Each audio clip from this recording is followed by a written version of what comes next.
flipped around. Everything's set up. Haley Beth, how are you doing, love? Good to see you, Haley Beth. Right, we got things spun around now.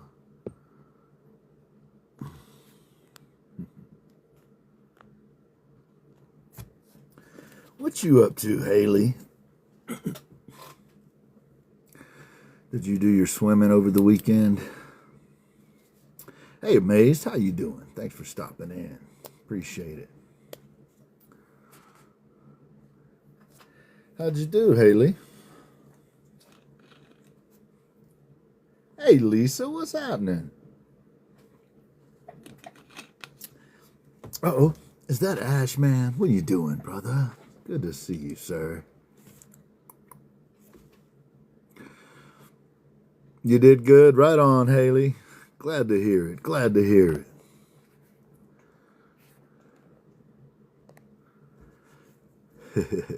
Mr. Bones, how you doing, Mr. Bones? Good to see you. How are you? I hope you're doing all right. If you see Tiffany, tell her we said hello. I hope she's doing all right and her family. What up, Max V? Good to see you, man. Hope you're doing all right. What do you say, bananas? We got a good one tonight. We got Mr. Tom Sullivan is going to be the featured guest tonight. He's an incredible artist. Hey, Laura, how you doing? There's the lady what makes it all work. Good to see you, Laura. Hope you're doing all right. Oh, man, y'all got filtered already? What's up, pretty boy? How you doing? Stitch Woman, how you doing, Stitch? No, it said hello, but right after it said something. Yeah, you probably got filtered. Hey, Kara, how are you doing? Good to see you, Kara. Hope you're doing all right. What do you say, Stitch? Great, glad to hear it. Thank you, Kara. I appreciate that. I appreciate that. Y'all, this is the artwork from that guitar right there. Can you believe it? How cool is that? That guitar is now on my shirt. Samantha the Starving Artist made that happen. That's right. Welcome in. Welcome in. Appreciate y'all stopping in. This has been my once a week. Mondo, how you doing, buddy? There's some Mondo art right there. Appreciate you, Mondo. Good to see you, man. There's some of Mondo's art right there above me. Flutterby, how are you doing, Flutterby? Good to see you, lady. Chipster, what up, brother? How you doing, man? Good to see everybody. I missed y'all. Missed y'all. It's really good to see everyone. I haven't been doing lives, as y'all know. Been doing other stuff, but it is really good to see y'all. Hope everybody's doing all right today. This is art by Laura Jane, who's in the chat with you. Pretty cool. She's amazing. Right here. Here's her stuff. Check it out. Don't tell her I told y'all, but go check it out. It's cool. Amazing. What up, Lost? How you doing, man? Thank you, brother. Good to see you, Lost. Good to see you.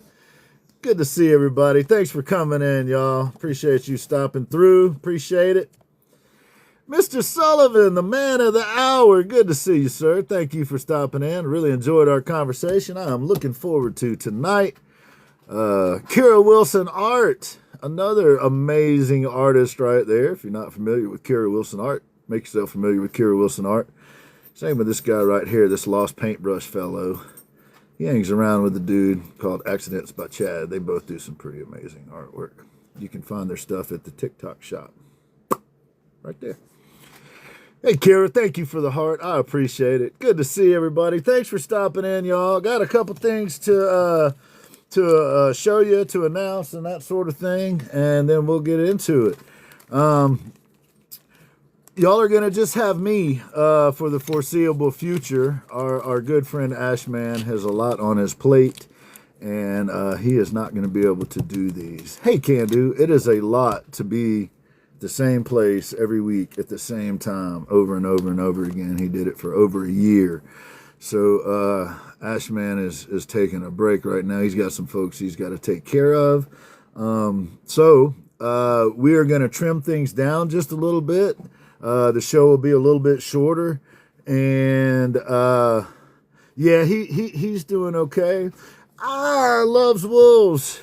Good to see you. He's doing okay. He takes care of his mom, and he takes care of a lot of people, and including me.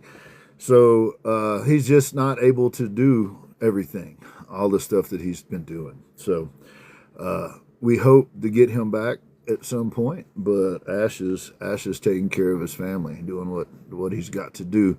MC, how you doing, man? But Laura Jane and Kira and I had a meeting yesterday, and looks like we're going to keep rolling on.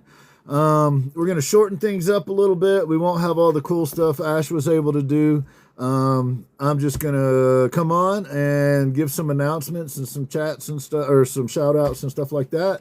And then we'll get into it a little earlier. Instead of 9:30, we're going to bring the guest on at 9:15, and we'll go for about 45 minutes or an hour or something like that. I'm going to start scheduling here in the upcoming weeks.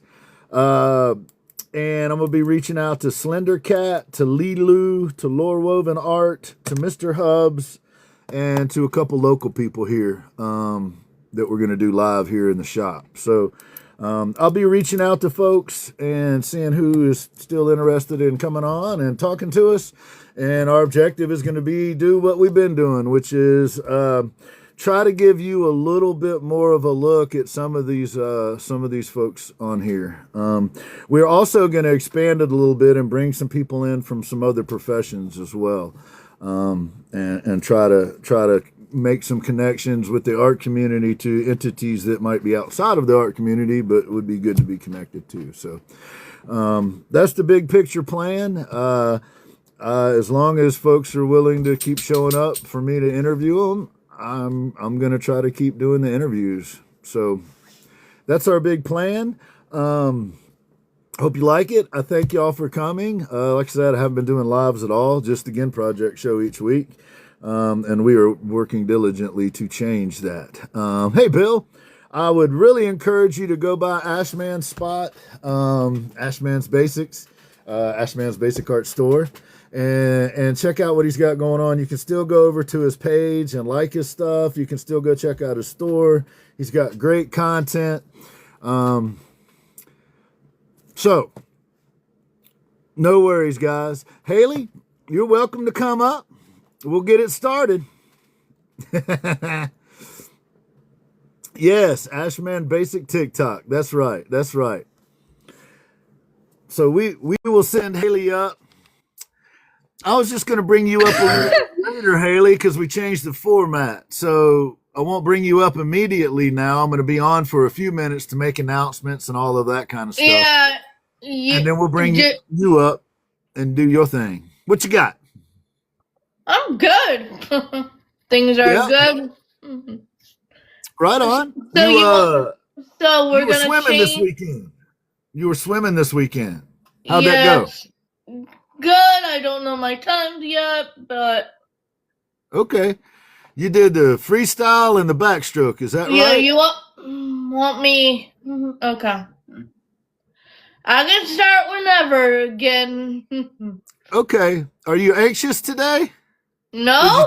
Did you think we weren't going to bring you up? I was like, so you want? I was like, you want? I was like, did you forget about me again? Did you remember? No, but you introduced the guest, so I was going to have you introduce the guest before the guest. That's all. See what I mean? No worries. That way we get a few announcements in and all of that. But here you are, Haley, and you're ready to go. Do you know who the guest is tonight? Yes, you told me that. Yes. Are you willing to say his name? Are you willing to announce him? Yes, of course. I know you said you don't care for him, but will you still announce him? Yes. You didn't say, she didn't say that at all. I'm teasing y'all. I'm totally kidding with her. Totally teasing with you. Rude. How rude. Okay, Haley, you ready? Here we go. 1, 2, 3. Get him, Haley. Hi. Welcome to the Ginn Project Show. My name is Haley Beth, and I'm the owner of Haley Dot. I'm a diamond dot artist. I have a show every Friday night at 6 o'clock p.m. Eastern Standard Time. Tonight, the featured artist is Tom Sullivan. Let's start the show again. Thank you, Haley. I appreciate it. I like that. That works out. Thank you very much. Haley has a show on Friday nights at 6 p.m. Eastern Time. Sometimes it's Haley's Hangout. Sometimes she's doing diamond dot art. Sometimes she's getting lessons from people like Severed Art or somebody amazing like Mondo or somebody like that. Goopy Goop, what's up, brother? So I would highly recommend you stop in on Friday afternoon at 6 o'clock Eastern Time. Say hey to Haley. You might catch one of us over there raising a little hell too. Goopy, man, I've been checking out your skating. That dude, you're something else, man. So, yes, as long as you guys are willing to let me interview you, I'm going to keep trying to do them. So, I think it'll be good. I think it's a good thing for people to get the opportunity to see the artist and the various people that we have on in a little more depth. So that's what we're trying to do. Anybody that you recommend or anybody that's interested in being on the show, we're just looking for people who are serious about what they do, and we're looking for people who are willing to help others along the way. There is a pretty long list, but the more your name comes up, the more you get requested, the faster you end up on the show. Like the gentleman tonight, Tom Sullivan was a very requested guest.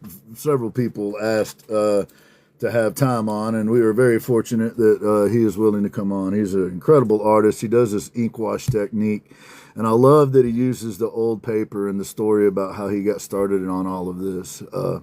Really good stuff. So that's why we do it. And we're going to keep doing it as long as y'all keep showing up. So thank you. Monique, there's another amazing artist right there. Good to see you, Mo. Hope you're doing all right. And Flex and Eric, that crew that you hang out with. I did get a couple things Ginn Project related this week. Been working with the engravers to try to get these the way that we wanted them. So we have the actual plates for the guitars now with the Ginn Project logos on them. And I think they came out pretty nice. So these will go on the back. Now what we were originally going to try to do was have them halved, and then on one side would be the Ginn Project and the other side would be the artist that is collaborating on the guitar. But what we're going to do instead is we're going to put the artist's signature on this field somewhere, maybe across there.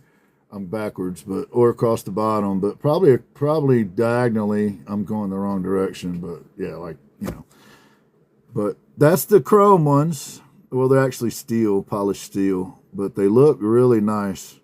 I like the way they came out. We might drop the woodworks part off of it to make room for the signatures too. It'd just be the Ginn Project, and then it'd be the signature of whatever artist did the guitar.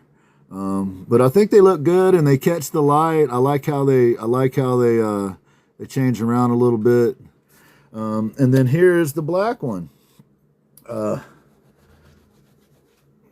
it off a little. And that came out really nice too.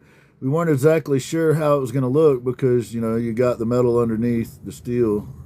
But it still looks good too. Hey, Enigma, what's going on, lady? How are you doing? So I really like them. I think they came out great. It was worth the wait. I went by a local engraver here, and I ordered these. These are actually really nice plates. They're by Goto. Hey, Jerry, what's up, man? Good to see you, Jerry. But I like them. I think they look really nice. They did a good job.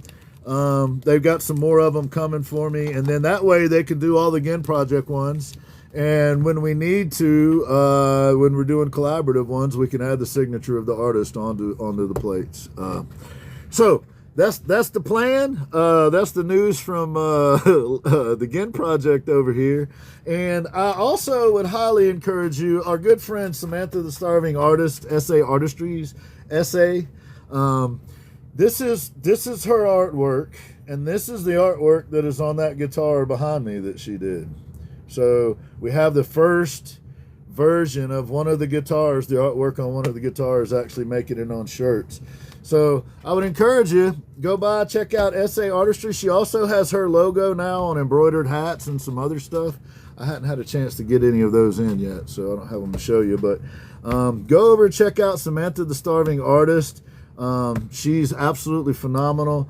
And a good chunk of everything that she does, y'all, goes back to her community. That one of the reasons that I am so supportive of SA and that I like working with SA so much is she gives back to her community a good chunk of the money that she makes with her art. She gives back more than she makes, in fact, on some occasions. So I would highly encourage you to run by there if you get a chance. Go check out SA's stuff. Samantha the Starving Artist. The reason she has that name is she's starving to be of service to her community. Neat lady. Anyway, SA Artistries, Samantha the Starving Artist. Highly encourage you to check her out. Also, Laura Jane Art. If you get a chance, go check out Laura Jane Art. She does some absolutely phenomenal stuff. I love her work. And if it wasn't for Laura, we wouldn't be doing this show anymore. So make sure y'all go by and support Laura. She is her and Kira are just amazing. So anyway, and there's some Kira Wilson art right there behind me. And I mentioned Severed Art earlier, doing a lesson with Haley. There's some Severed Art right there. Amazing artists, amazing human beings. Speaking of which, we have one of those tonight. The guy coming on tonight, I really like his story, and the art that he does is this cool process that he just kind of came up with on his own. He didn't reinvent the wheel, but he found his jam. He found what he does and what he does well. He's one of those overachievers. He's one of 7 kids. He's the youngest, and all of them were either valedictorian or salutatorian. So not only is he one of those overachievers, but he comes from a whole ass family of overachievers. And I really like his artwork. So if he is still in here, if we haven't run him off yet, Laura, would you please send up Tom? Let's make sure that his mic works and that his camera works and that we can get him up here and get everything working right. And look at that. Okay. It let him come up here, y'all.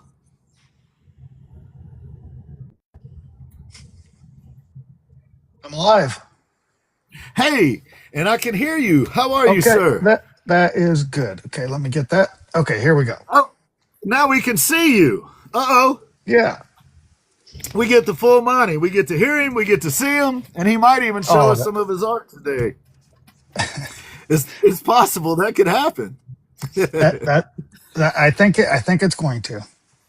Well, Tom, thank you so much for being the first person on the new format. Never tried it just with me and not having Ash or Chad or somebody over there to kind of vibe off of. So thank you for coming on. Thank you for willing to be the guinea pig here. And I really enjoyed our conversation, and I'm really looking forward to you telling the folks your story, your art journey, and your kind of personal story, and how you arrived at the art that you're doing now. And it's fascinating to me. And you have raised a lot of money with your art, man. I was just talking about my friend Samantha the Starving Artist. And one of the reasons I admire her is she donates a good chunk of everything that she does with her art to a population of homeless folks or folks that need food or clothes or whatever. She's always got somebody she's working with. And you, sir, low key, you don't really say much about it. You don't make any big giant public announcements or anything, but you've produced art that you have donated, and you are currently making art that is being donated to veterans organizations and children's organizations. I think you saved 3 puppies last week personally, and maybe a couple kittens or something like that. But I love the fact that you kind of discovered this later in your life, relatively speaking, and you've turned it into this kind of force for good, man. So thank you for being on the show, and thank you for being willing to talk with me. And I'm so glad to have you here, sir. Well, I appreciate being on. I really appreciate it. Absolutely, yes, sir. Well, let's start at the beginning. You were telling me, I mentioned earlier, you were the youngest of 7, and everybody was either a valedictorian or a salutatorian. And that's saying a lot. 7 in a row. That's pretty good. So the bar was set really high for you at the beginning. And in our conversations, even if that bar wouldn't have been set there, I know you would have been still reaching for it, because you're just one of those driven dudes, man. You're just one of those guys that's just kind of driven to be good at whatever it is that you're put your time into. So tell us a little bit about that start, your family, the youngest of 7, Sure. and so forth. Sure. So, grew up in a Irish Catholic family. 7 kids in 10 years, no twins. And I don't know how my dad did it. My dad was going to college for 2 years with my 2 oldest siblings, and then he was in law school for 3 years with 2 more. And so Oh, they wow. have four babies essentially. And then there was a little break, and then my 2 brothers closest to me in age and myself. And so I'm from a small town called Clay Center in south central Nebraska. It had about 900 people in it. As Ginn said, driven to succeed, to win, to get good grades, to get praise, those kinds of things. You were an Eagle Scout. That's no small task either. And your brothers. Yeah, But all of my brothers and I are Eagle Boy Scouts. football, And wrestling, track. Yep, all of it. I even ran track for a day at the University of Nebraska before I figured out, okay, something's got to give here. I have to study, I have to chase girls, and I have to, part of my story, party. And so when I didn't drink in high school at all, mostly because I was afraid of my mother, because I saw what she did to my oldest brother one time when he came back, and but when I got to college, I discovered drinking, and I really liked it. And very functional. I had things that I had to get done. I had to study. I had to go to class. I worked at a bank. Actually, the bank that I'm employed at now for my real job. When I was in college, but I drank. I look forward to it.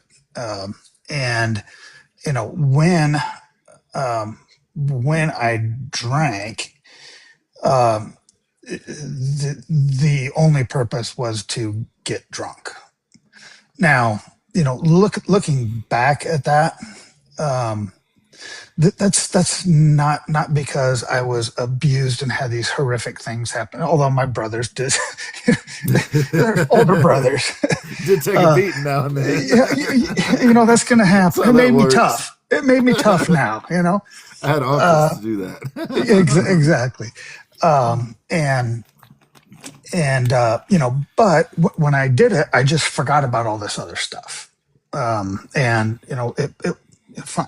So life went on.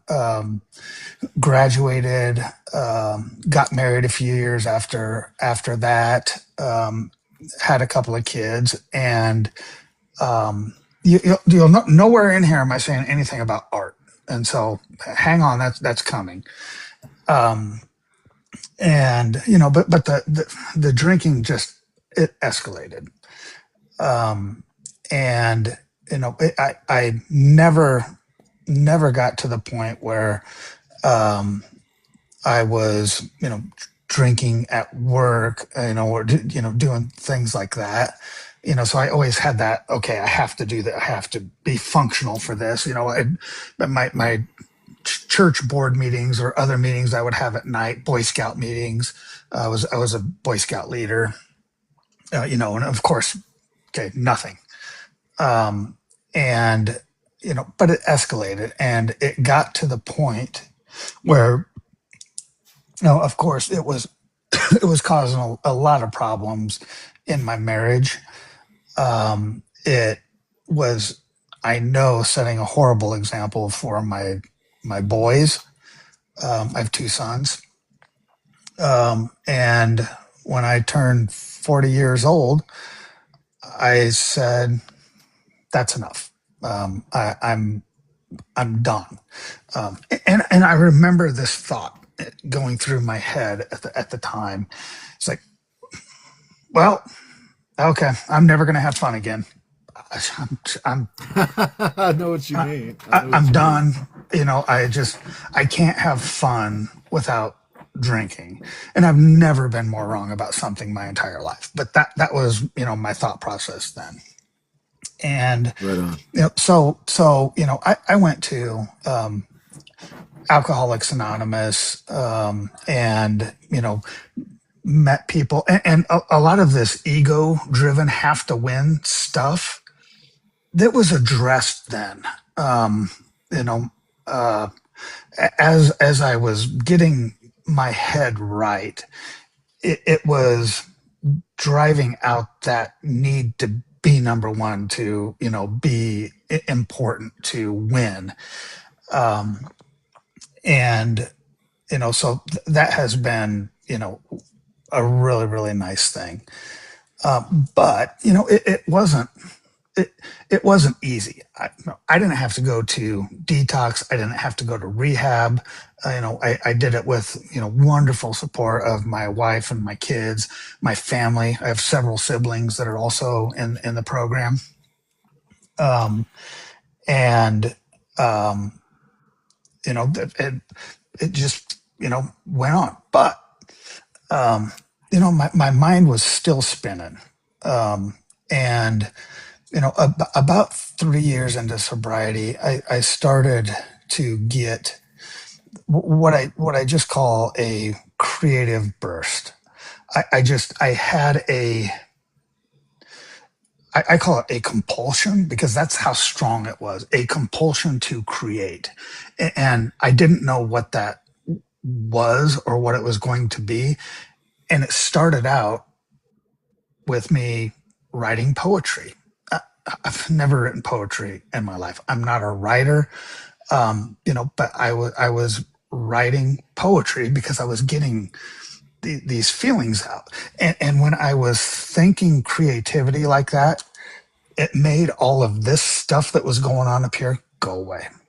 I don't know. And here, I talked to you about these old Moleskine books. Yes. This is one. This is the stack. And so I have them all. And this is some poetry, backwards, of course, that I wrote in 2012. Right. And it's not good, I don't think. Nobody's ever seen this, but it's just something that I did for me. So as it was a way to express. It was a way to get that creativity out, or that it was a way to get almost demons out. I was just when I did it, it just made my my brain stop, which is what I think alcohol did for me.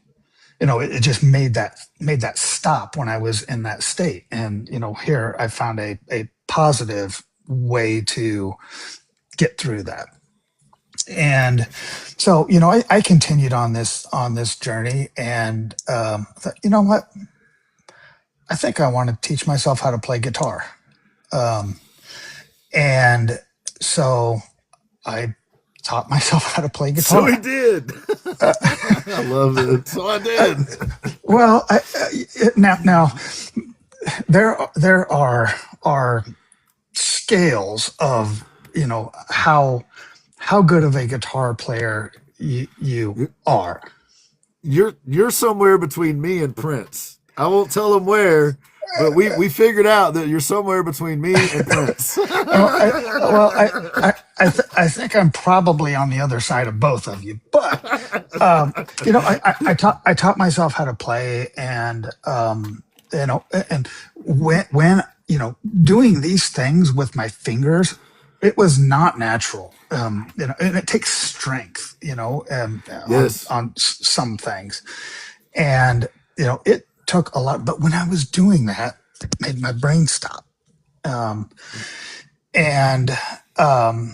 Me too. then when I was a kid, I could draw. I could draw comics. I would draw Snoopy, Garfield, Calvin and Hobbes. I could look at something and I could draw it, a pretty good replica of it.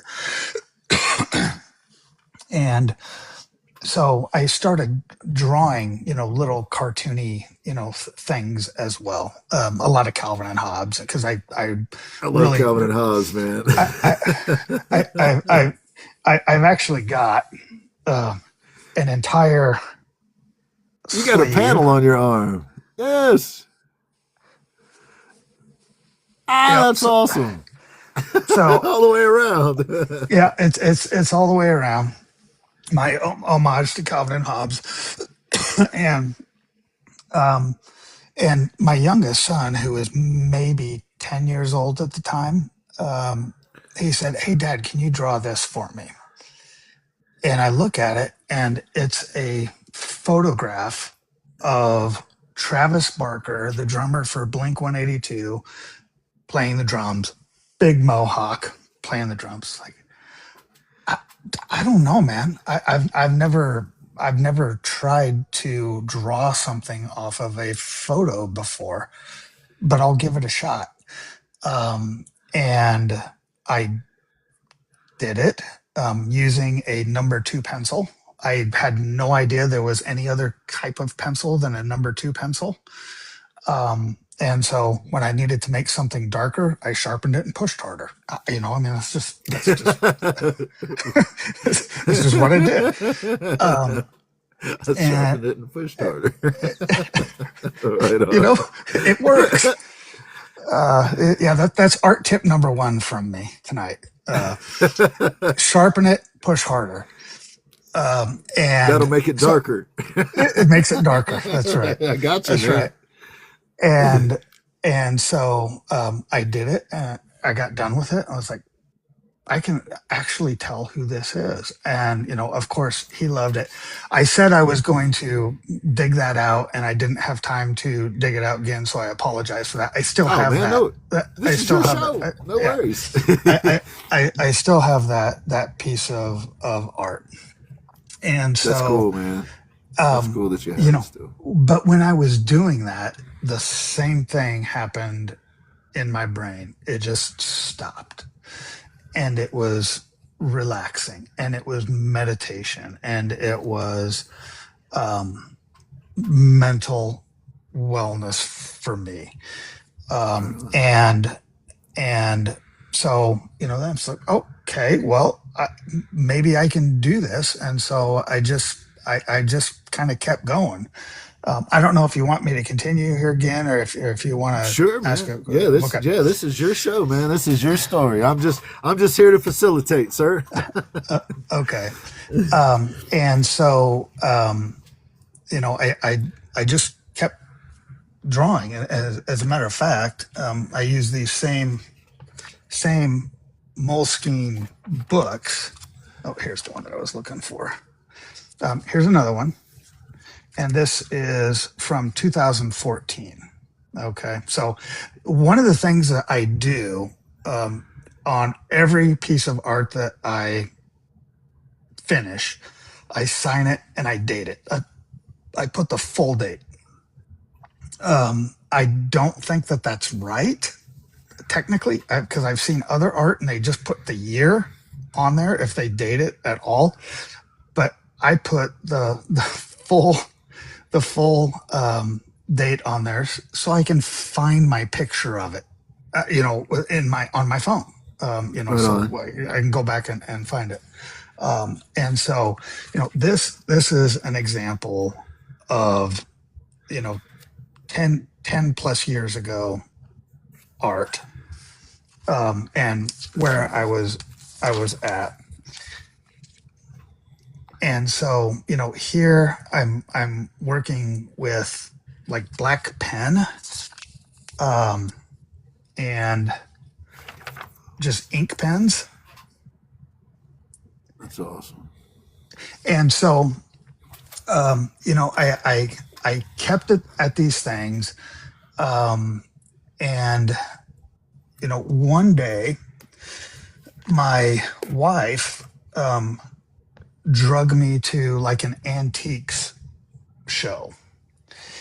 And, there was just a whole bunch of people bring their stuff to this place. It's in Omaha. It's called Junk Stock.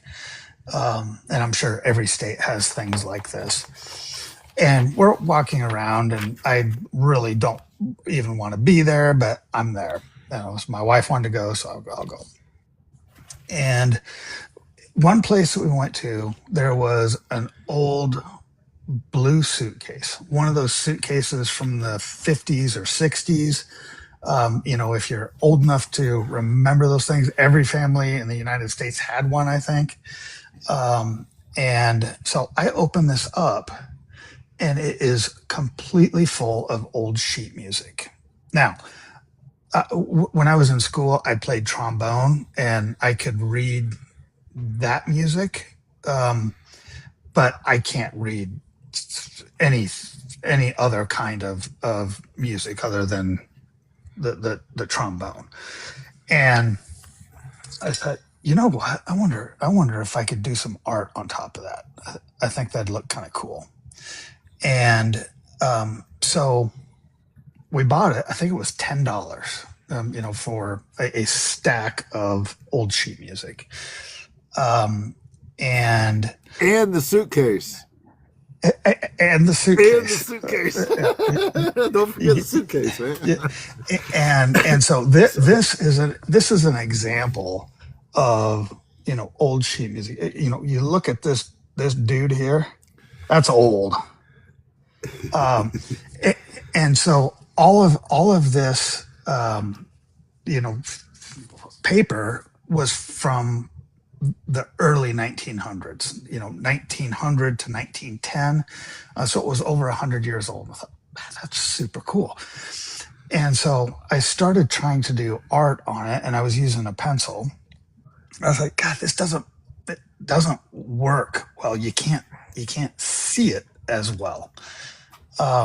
And so, and by the way, I have zero training in art. I don't know anything about art theory or anything. I stopped taking art classes after elementary school, where you could kind of pick your classes, because I was picking science and math classes. So you know what, I'm gonna try this with a pen. And so, I draw on there with a pen. It's like, okay, that's pretty cool. I'd really like to be able to do some shading in here, but I don't know how to do that. And so I said, well, what if I just make some lines like this, and then make some more lines like that? And well, that looks darker. That's actually called cross-hatching. I didn't know that at the time. You were reinventing the wheel, man. I was reinventing the wheel. And so, that just totally took me into a new direction, on the lookout for old sheet music, old books, old maps. I have a Bible from 1867. And I use that to do memorial pictures, wedding pictures, birth picture, things like that.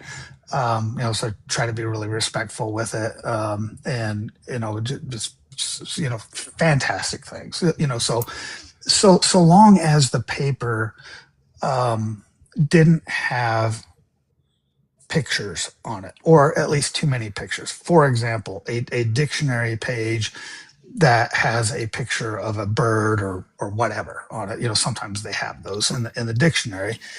I'd have to be, I either couldn't use that page because it would, be too distracting to the eye, or I'd have to put it at a place where it's not going to distract with the eye. Because if you have a bird in the wrong spot, then it looks like somebody's got a booger hanging out of their nose or something, Right. instead of what you're trying to show. So I started working with bigger pieces where I'm attaching pages together so I can get to 16 by 20 and bigger. And I don't know what the proper method is for making these pages of this 100+ year old paper stick together.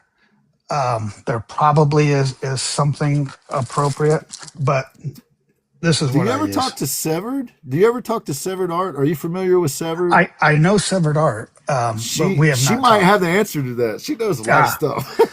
Well, she experiments a lot too. Here is what I use, which is the old purple stick glue that a third grader would use. My buddy Jeff used to eat that in third grade. Yeah. It doesn't have any smell, so you can't smell it, and so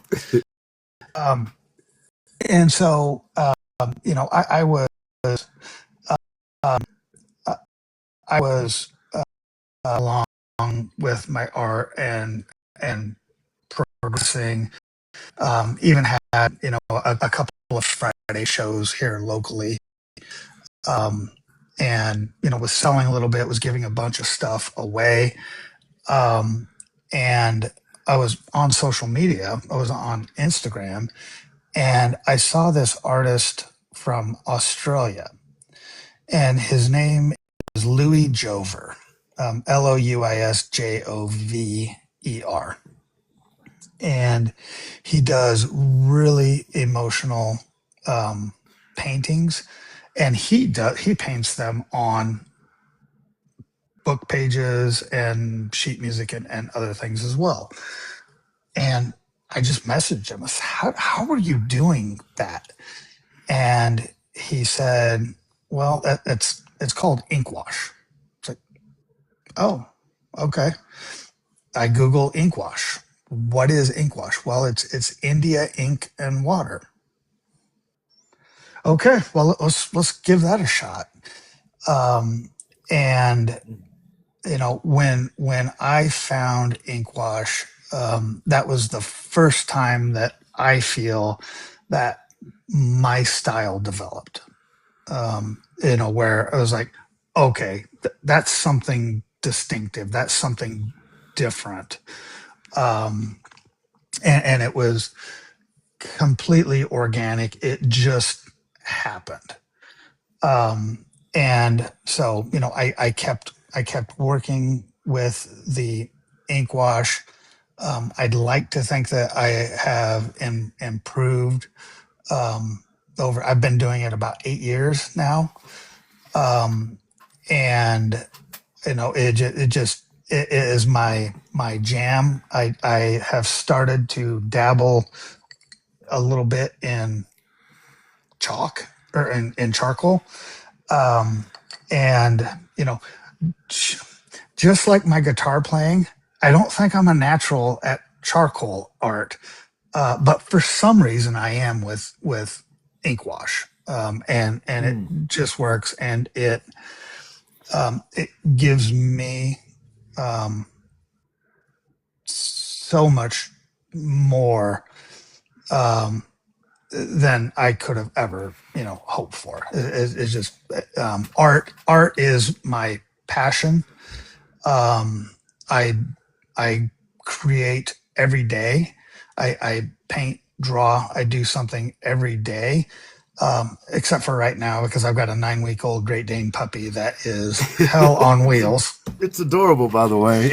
Yeah, you guys can check out my feed. You can see the video when I'm bringing him in, introducing him to my 2 adult Great Danes. Plus, both of my kids were there with the 3 additional dogs. So it's a train wreck, but it's pretty cute. So right, her heart. Yeah, he's adorable. So we talked a little bit about the fact that black and white is so powerful too, and I love the layering, man. I love one of the things you were describing was trying to find something that matches. Thank you, Severed.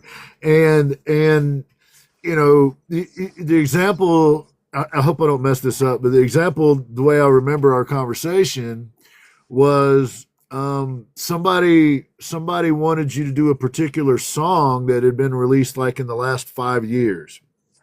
And your suggestion was, well, why don't we use sheet music and I can do the imagery, but not of the actual song that's only 5 years old. And I love that there are layers of depth. All of the artists that we've talked about, Severed and Kira and Lilu and all of the folks in the chat with us here, Monique, there is a depth to their art. Essay, who I was talking about. There's 2 and 3 and 4 layers of meaning behind some of this stuff. And I love that you incorporate the historical perspective, the fact that older paper is more durable to your process. I'm oversimplifying probably, but and it makes use of a resource that is often just being thrown away. My entire business is made on trees that people were going to throw away. Oh, but you're absolutely. One of the most frequent questions that I get is, where do you get the paper? Where do you source it? Initially we were actively going out and looking for it. Excuse me. And now, I have enough paper to last me a couple of lifetimes, probably. My wife says I may have a little hoarding issue. You probably have a lot of wood someplace. Yes. So my wife would say the same thing. Yeah. I have an issue. Exactly. Or as Kara would put it, we have a problem. and so,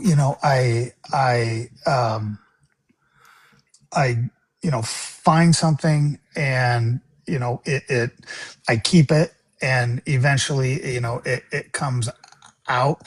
I have a client for my real job. I'm a financial analyst. I manage the investment area of a trust department. So my entire professional career is based on finance and financial markets and those kinds of things. But I have a client that is a big fan of St. Andrews Golf Course. And this client, there's nothing I could get him. Absolutely. I couldn't send him a box of chocolates for Christmas or cookies or a charcuterie board or whatever. It's like, okay, thanks. I said, you know what? I'm gonna paint this picture. He showed me, because he knew I did art. He showed me a picture of old Tom Morris. If there are any golfers out there, old Wow. Tom Morris was like the guy for St. Andrews and one of the original guys that got golf going in the 1800s. And it was a real painting, that the painter painted of Tom Morris with him standing there, so there's a lot of history there. And it was like $55,000 or something like that, because I looked it up, because I asked him, I said, are you going to buy it? Because he could. He said, yeah, I don't know. And so I got back and said, no, I can paint that thing. And so I got on eBay and I found a book from the 1890s called The History of the Royal and Ancient Golf Club of St. Andrews. Oh, man. And I painted that on there. And of course, I really tried to do a fantastic job. And it was, him being a client and then me giving him something that was so personal, I just felt kind of weird about it. I wasn't going to go to his office and give it to him. And so I just mailed it to him with a note and said, hey, man. And he has it hanging in his home office right behind his desk. And he talks about it every time that we get together. And so, awesome. doing, not always. In fact, the majority of the time, there is no rhyme or reason to what paper I use to what image I am painting. The majority of the time. It usually is on specialized commissions where I do that.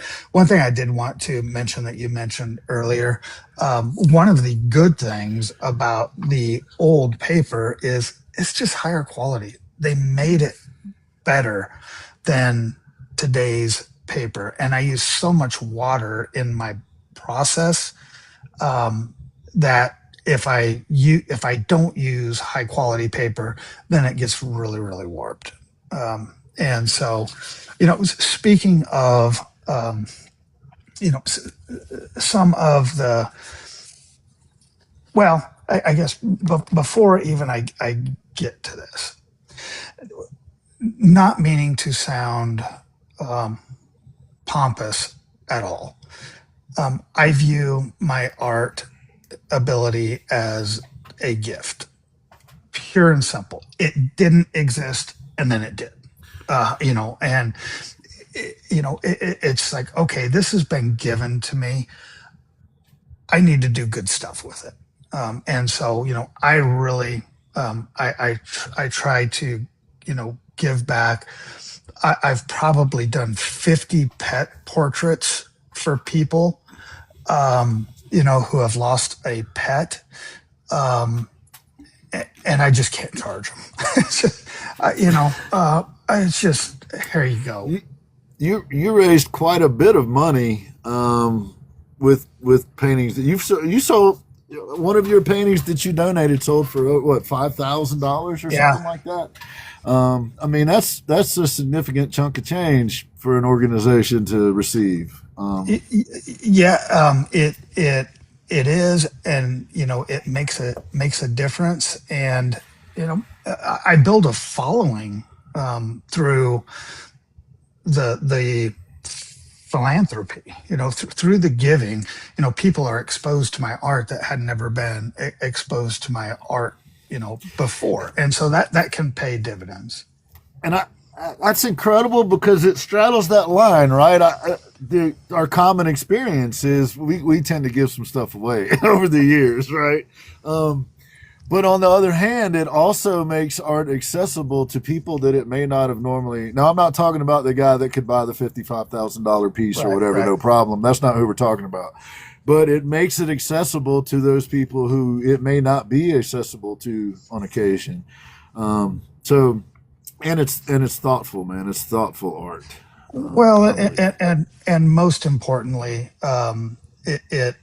it helps out an organization that's doing good stuff. As a matter of fact, that same organization that auctioned that piece off and it went for that amount, they've asked me to come out. They have their event is at a winery that's like a half an hour away from here. And they've asked me to come out and do a live painting and then to auction that off at the end. And so I'm going to show you. So of course I can't do the painting start to finish in 3 hours when I'm out there. And so I get the painting to a place where I think that I'm close enough that I can finish it. But this is the piece that I'm going to be giving away.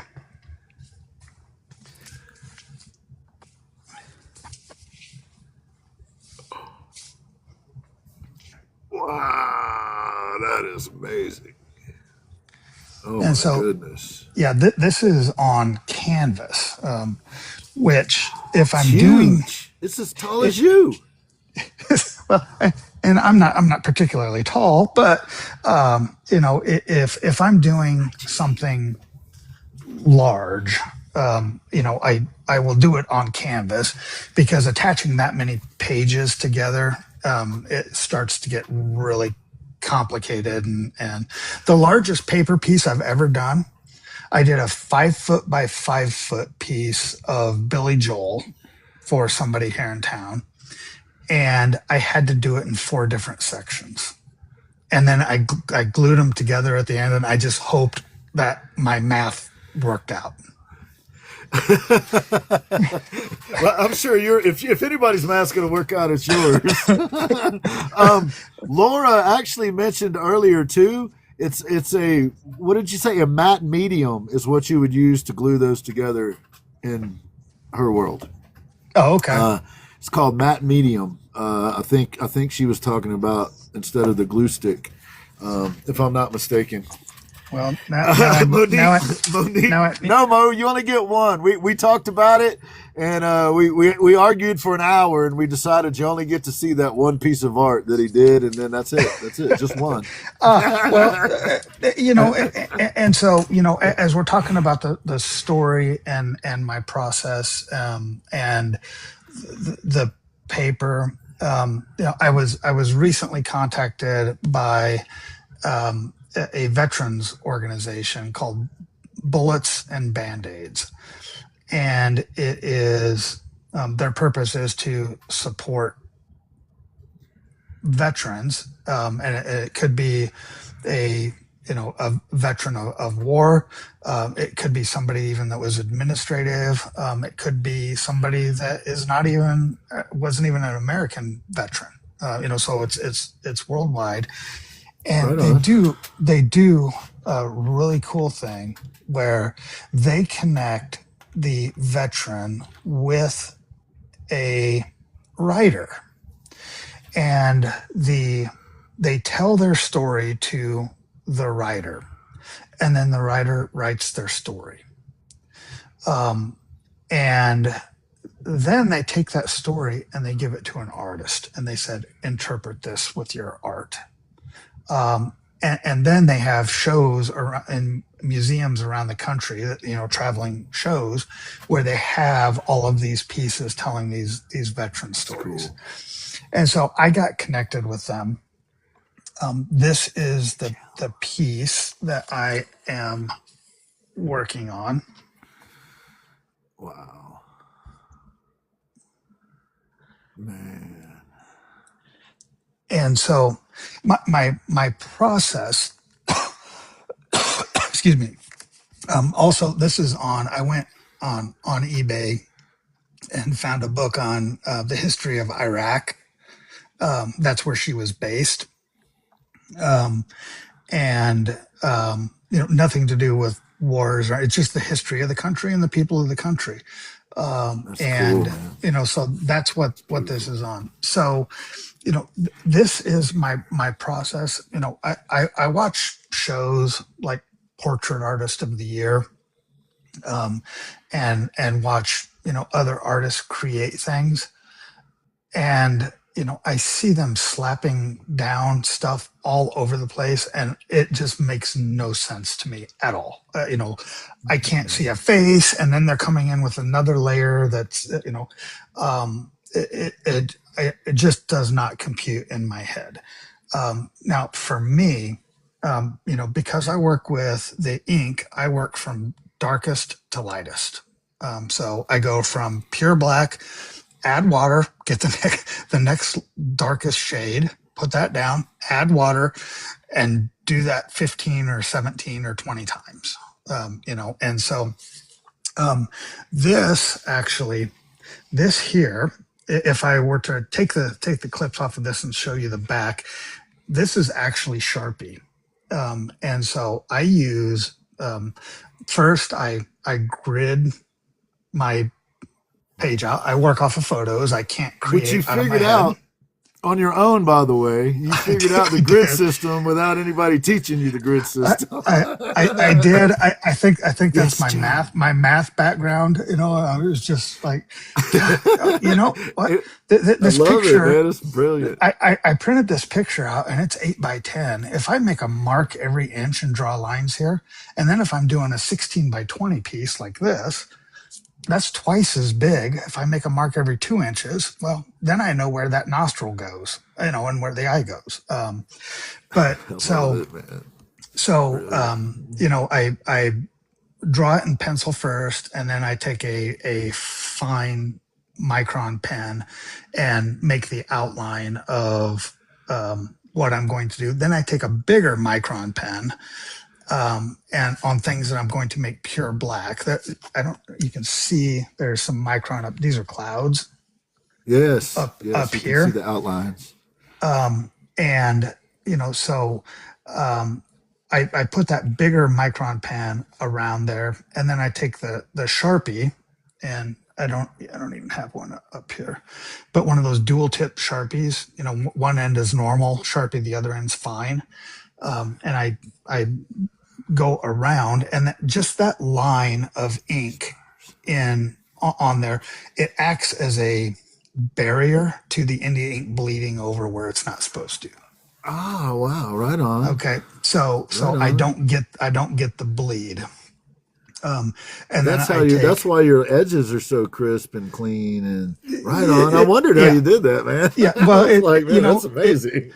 It's multiple steps that I just figured out. So filling this in, my Sharpies, I go from regular Sharpies to king size Sharpie, and they even make a Magnum Sharpie. I use Magnum Sharpies when I'm really filling in a black area. So once I get done with this, then I paint over everything as pure black with pure black India ink. The reason I do that is there's two reasons. One, when I compare this black Sharpie to black India ink, this appears brownish. It's got a little bit of brown tint to it. So putting the black Sharpie on it makes the black blacker. And the blacker I can get the pure black, the more contrast I have, and therefore the more the image is going to pop. Right on. The second reason is because it reflects light differently. And so if you're looking at it, in light, it's going to look different than the rest of the painting. And so by painting over it with the pure black India ink, then it has the same reflective light qualities as the rest of the painting. So this one, actually, this whole half I've painted over with black India ink, and this I have yet to paint over this. So Puppy is getting in the way of my creative process, but as some people have pointed out, he's pretty damn cute. He's very cute. We got a kitten about less than 2 weeks ago, and she's got some neurological issues going on, and that's been a handful. Thank you, sir. Well, good luck. Good luck with that. The puppy has got a UTI, and Oh so there boy. have been a lot of piddle issues. Oh Uh, boy. and And it's a so, Great Dane puppy, so they're not little piddles, they're big piddles.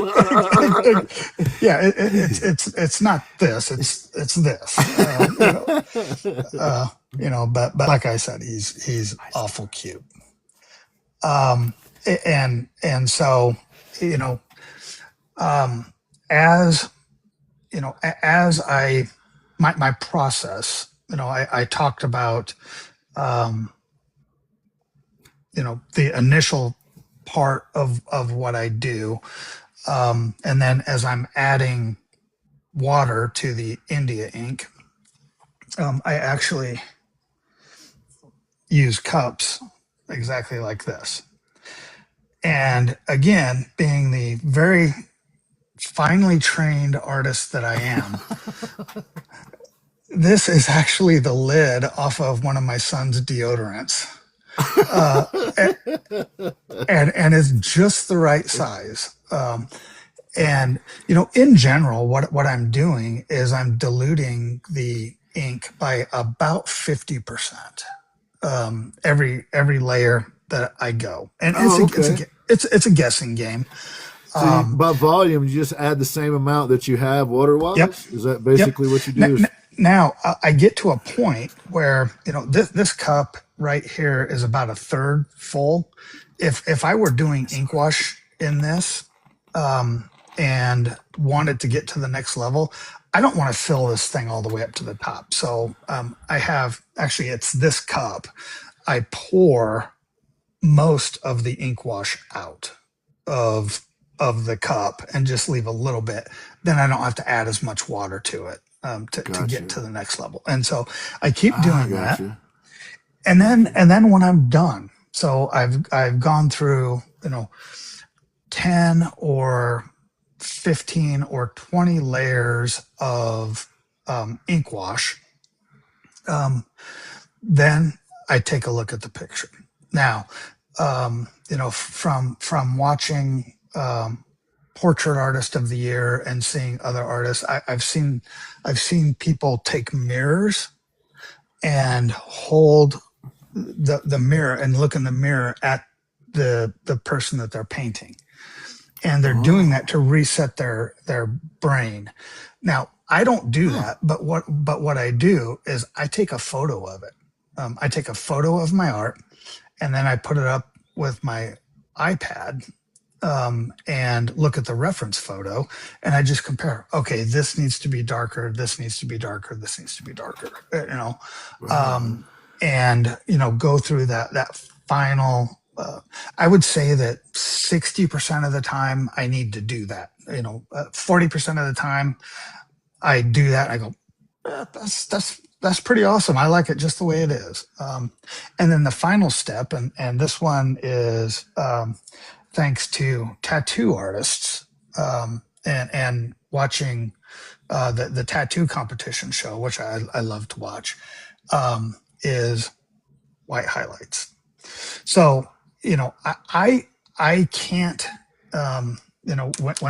when I'm doing art. Let me find this. Okay, so when I am doing art, and this is on cotton paper, on an old leather bound book of cotton paper. Beautiful, Tom. That's amazing, man. I mean, I just love this image. But That's great. these things here in her hair, I can't paint white, like an acrylic artist or an oil painter or whatever. I the only way that I can do that is to leave them blank. But then, especially on my old paper that's patinaed and kind of yellowed, if I take the white in and I made the dots in her eyes white and a little bit down here in her lips and a little bit underneath her eyes, totally makes the image pop. Just putting in a tiny little bit of white in there that just adds to the contrast. Right on, man. It's amazing. That's a cool image. That's a cool image that you. Yeah. So one of the things that I wanted to talk about again, because it's really important to me, is, one of my, I need to find a good image to show you. One of the subjects that I am most frequently drawn to is sad women. Or it doesn't necessarily have to be a woman, but it is, most of the time. Okay, this is a great example. So, so I work off of reference photos. I have a Pinterest board that is called "Things I Want to Draw Someday," and that's just where I put things. And this is so emotional. And when I look at that reference photo, I have a immediate strong connection to it. It's like, wow, that is powerful. I need to paint that. And I will have, if I'm at an art show or something, and somebody doesn't get it, they may say something to me like, "Do you need counseling? Are you okay? You draw a lot of sad, disturbing images." And you reply, and my reply "Yeah, is, fine, "No, I'm fine. no, I'm fine." no, I don't." But I explain. I said, "Look, there are a bunch of people in the world who have gone through a bunch of horrific shit, and this art can connect with them, and it will be the first time where they say, that is me. That is how I feel." I've seen so many people start to cry, when they're looking at one of my pieces. I was telling you again, I was at an art show with my wife in Omaha. It was an art festival, so we had our tent set up and all of that, and out sweating in the heat. Not this year, because Omaha Art Festival blew away this year. But it was bad. There were a bunch of artists that lost everything. And so we're there, and this young woman comes in, and she went directly to one of my pieces that was in that same vein. I call it anguish. If you go to my website, which is Sullivan Fine Art, sullivanfineart.net, then I have a series called Anguished, and it is nothing but, I also have Robin Williams in there, Chris Cornell, That's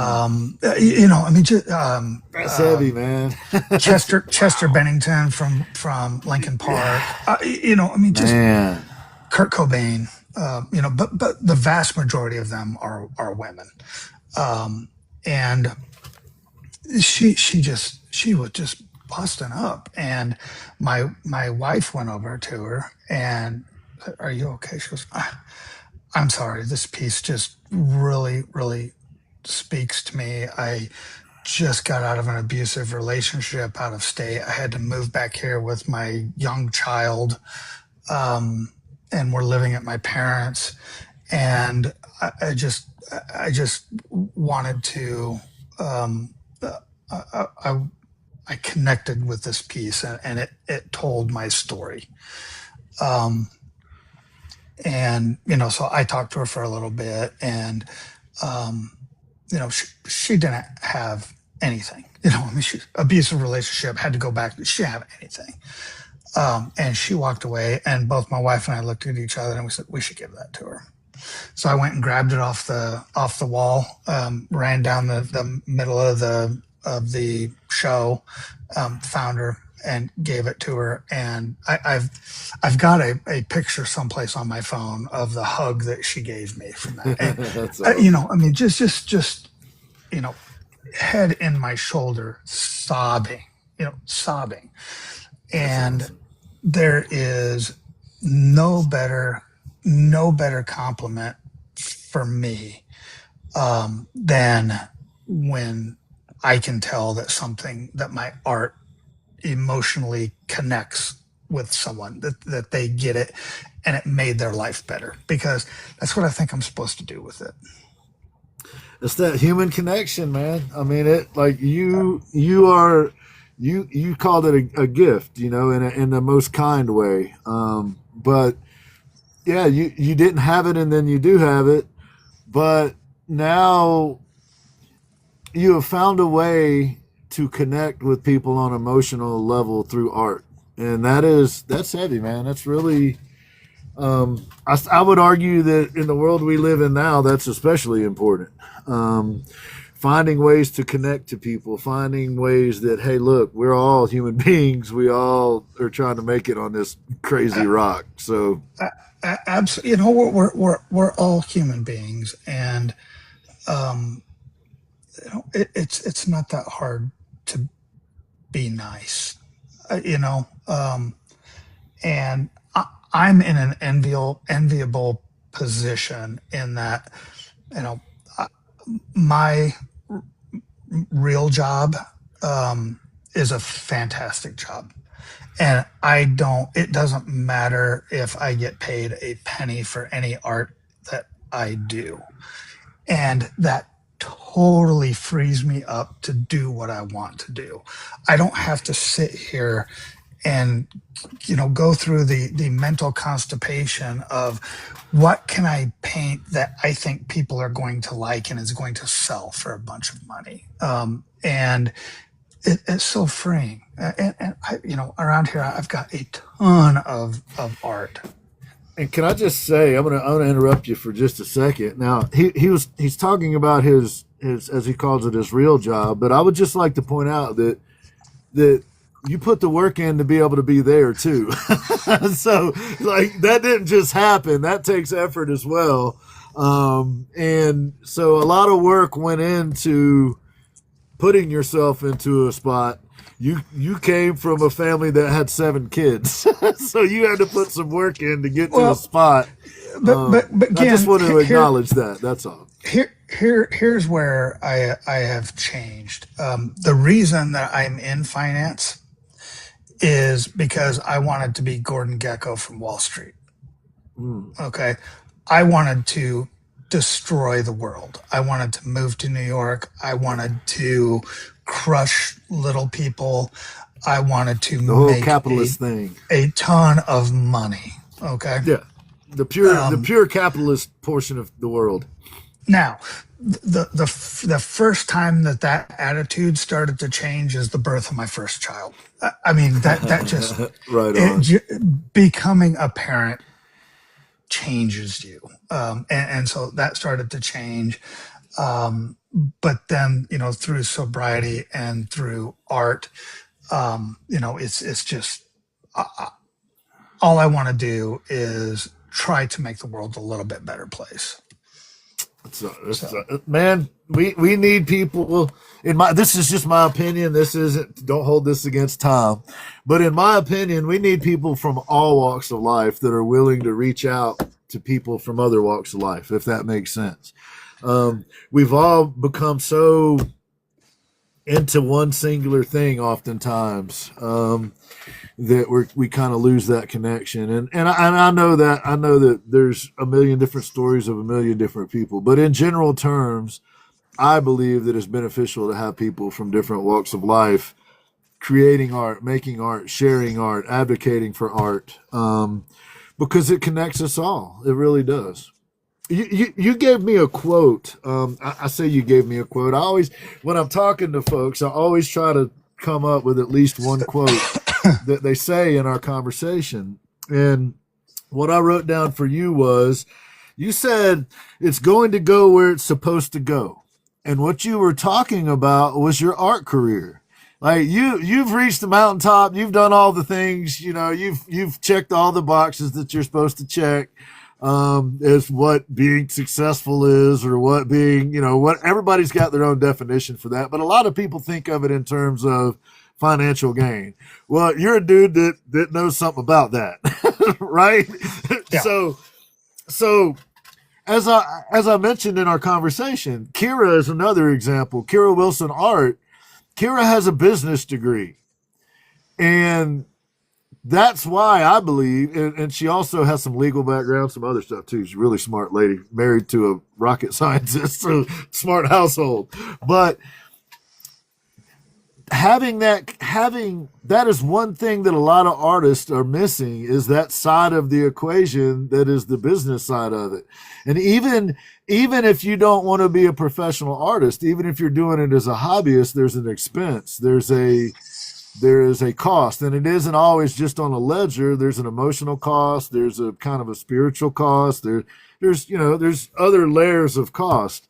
But having someone within the art community that understands the financial side of it, that is willing to articulate that to other people in the art community, is, in my opinion, incredibly valuable.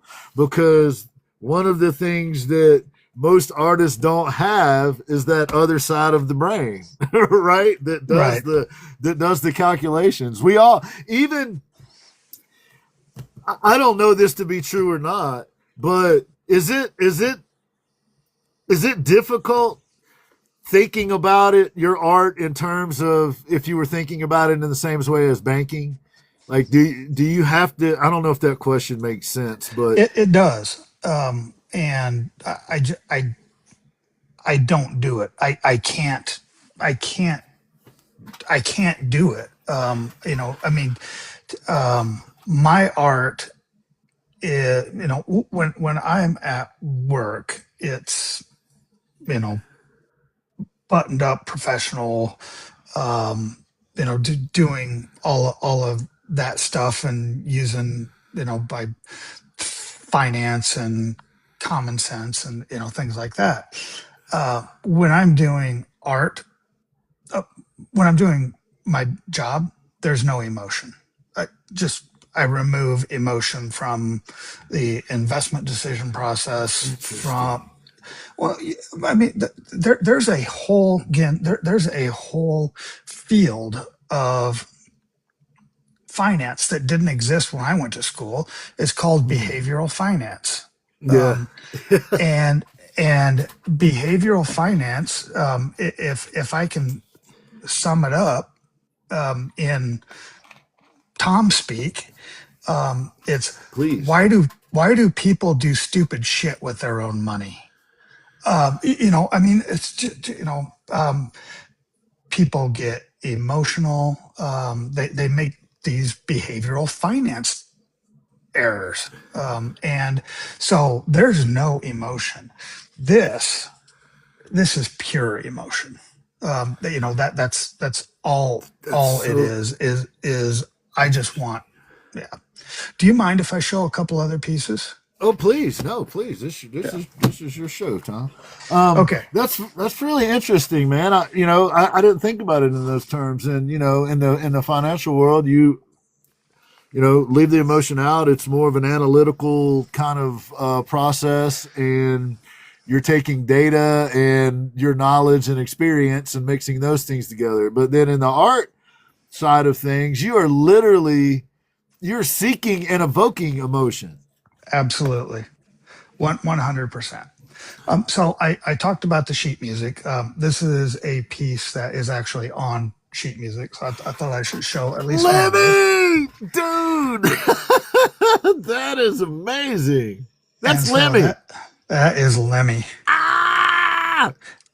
And so I saw the Foo Fighters in Omaha, and Motorhead was supposed to open up for them. and they got caught in a tornado and couldn't make it. Everybody except their bassist. Their bassist made it. And so Dave Grohl, he took over and they played Ace of Spades. It was fantastic. And so right on. Lemmy, man, that's amazing. You did a piece of Lemmy. That's so cool. And one of the things that I really I see beauty and emotion. Those are the two driving forces for me, beauty and emotion.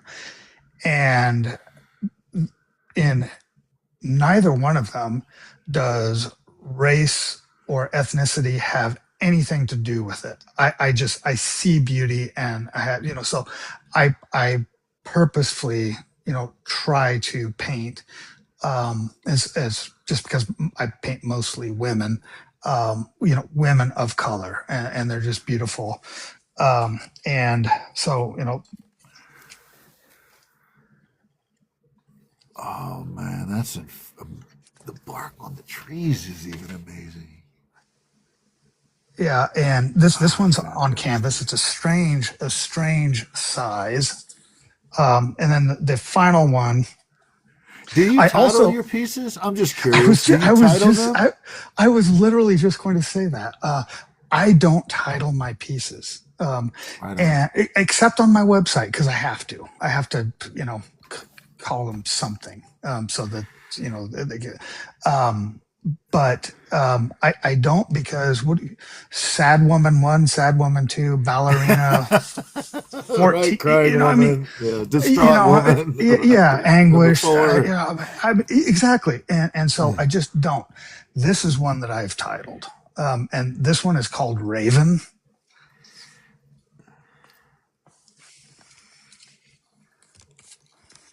Oh man.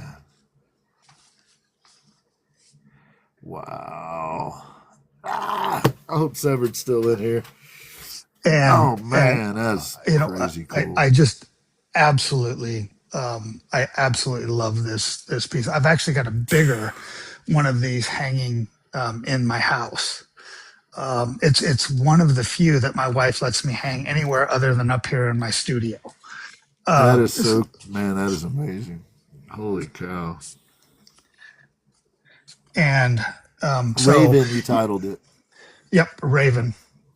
And I think that mostly from Game of Thrones, the ravens in Game of Thrones, it's just like, okay, those were really smart animals.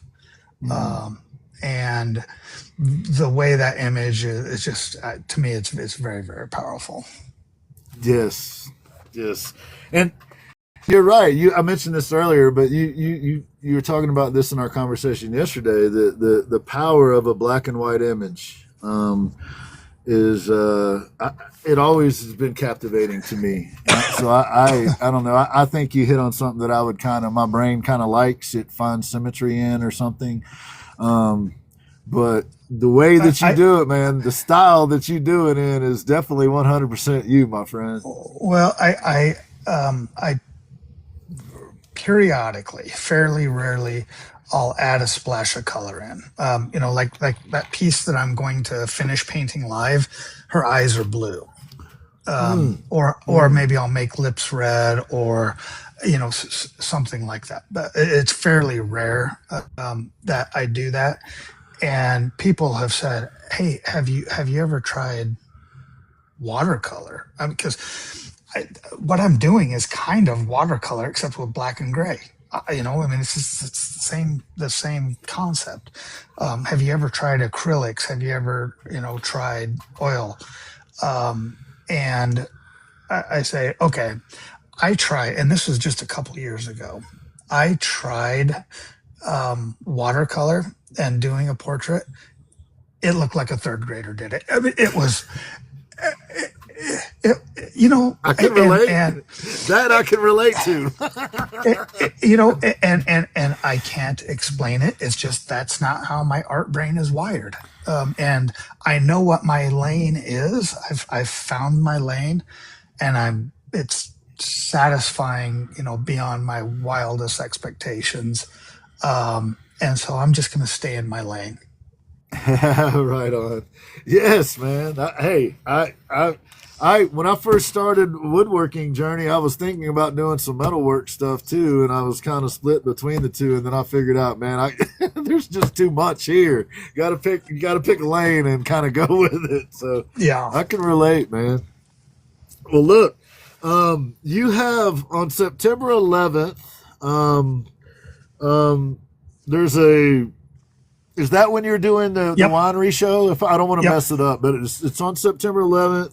You're doing a show for a local counselor for abused children at a winery auction, and you're going to paint live. That's what you were just referring to. Yep. And this is in Kansas. Nebraska. I'm sorry. Nebraska. I don't know why I said Kansas. Nebraska.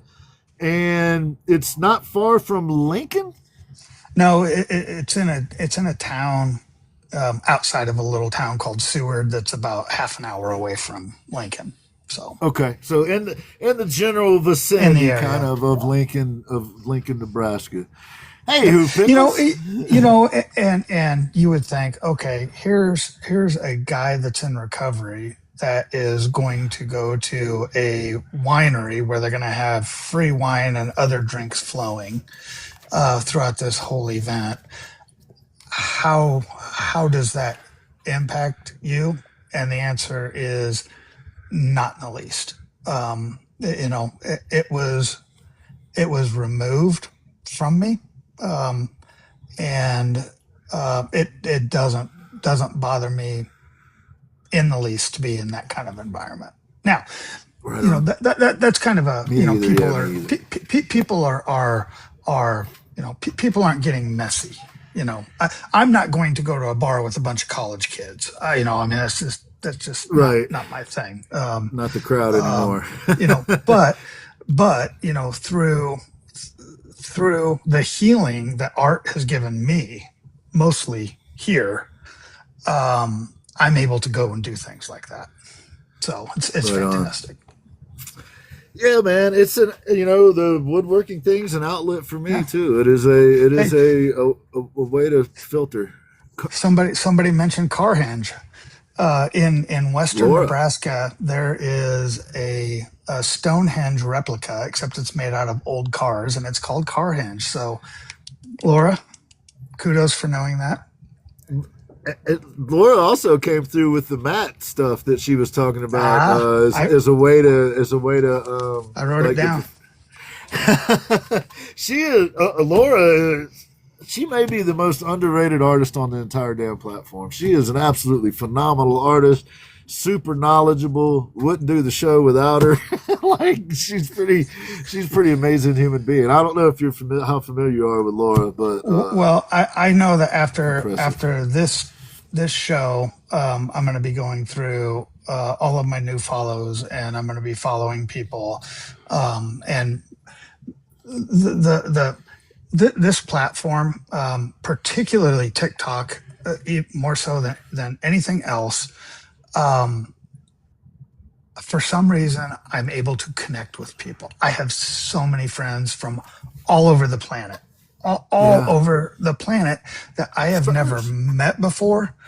And they are the nicest people. And so, by the way, I should mention, if you guys like what you saw with my art, when I'm not in puppy mode, which is pretty rare, that I am in puppy mode, but when I'm not in puppy mode, I do live streams of paintings every Saturday and Sunday morning from 6 a.m. to 8 a.m. Central.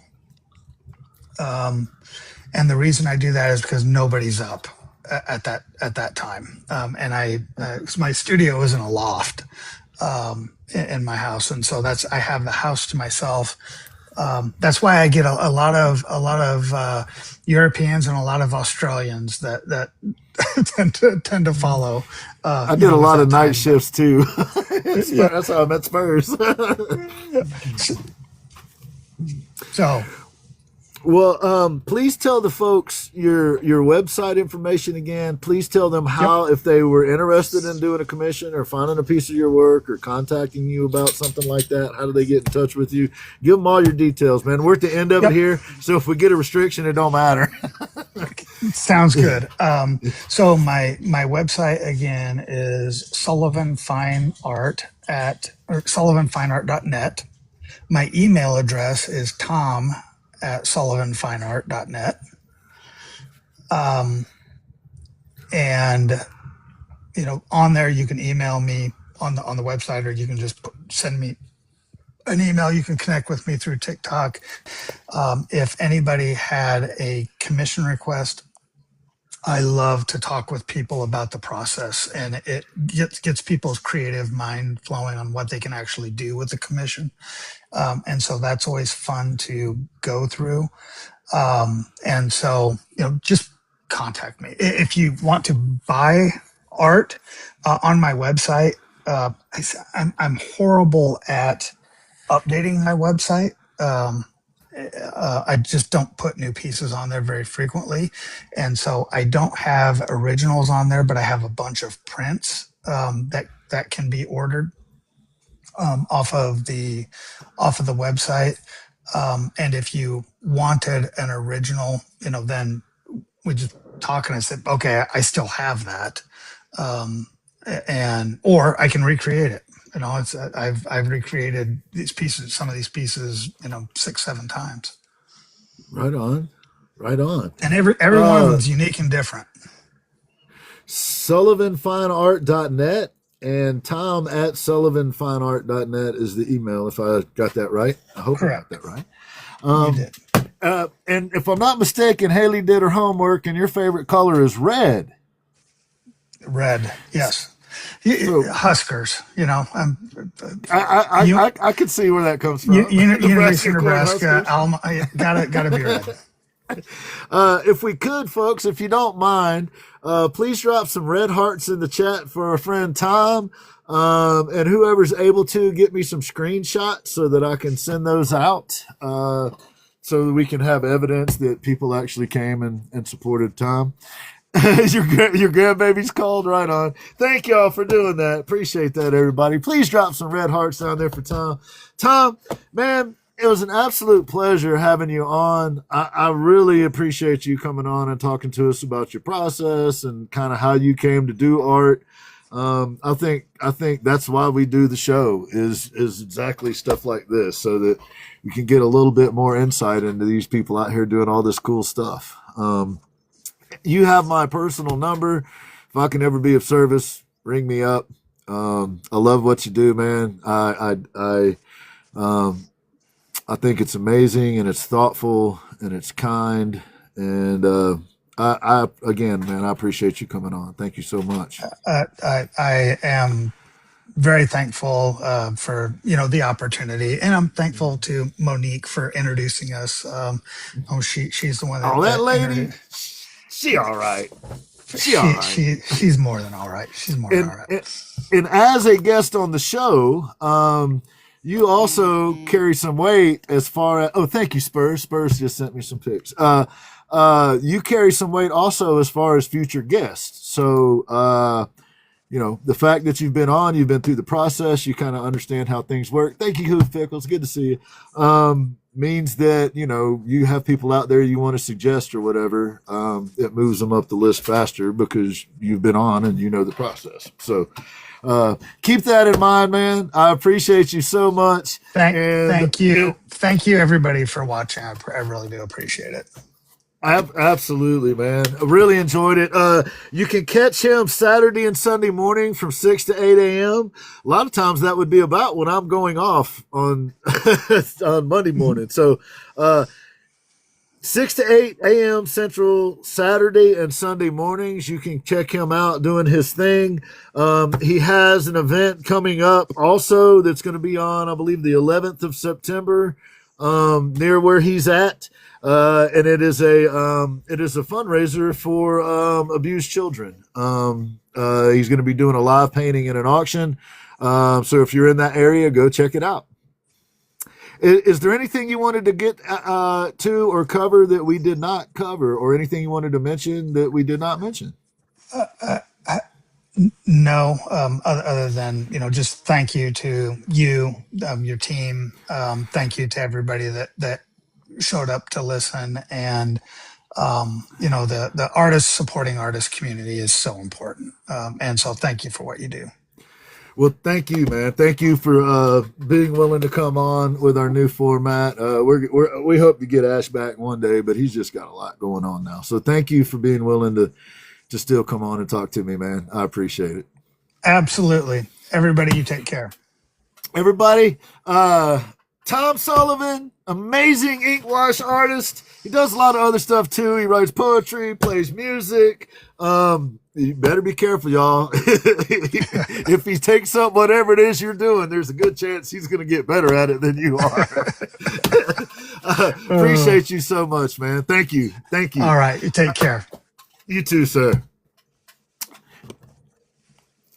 See, if we, Lilu, if you are still in here, I got coming up, the people that I have on the list that I would like to contact here in the immediate future.